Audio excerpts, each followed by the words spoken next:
44 days outages, which may include planned outages, and the old ones 99.2 days of outages. No? We know that ERC has a different level of forced out, maximum outages depending on the type of power plant. Are you a CFB? Are you a supercritical?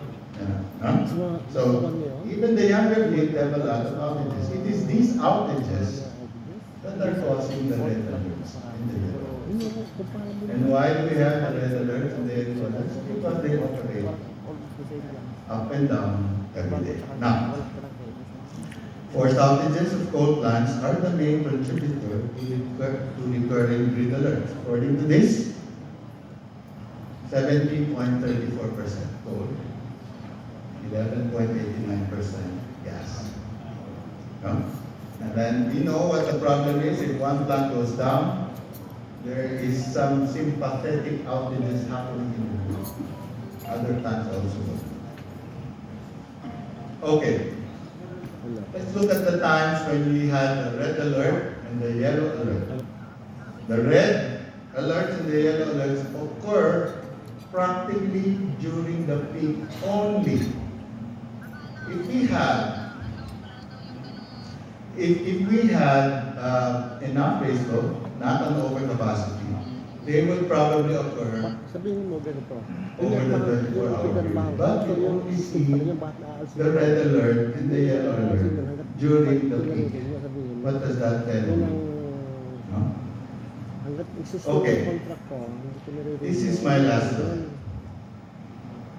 I knew that you would be an audience of technical people well versed in the power industry. So, my point here is, no one talks about overcapacity of baseload in the Philippines except me. Tell me why I'm wrong, please.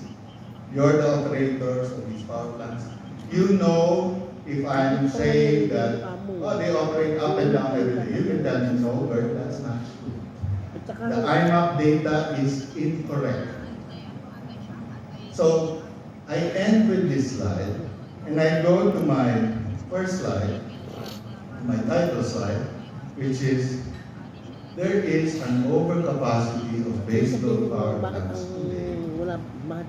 It is causing our power plants to operate in a manner which is harmful to them, in a manner that allows them or causes them to have random forced outages.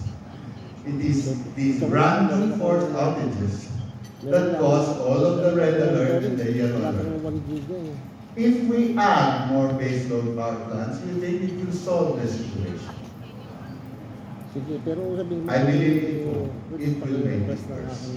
And with that, again, I thank all of you for your attention, and I would be happy to answer any questions. Thank you very much.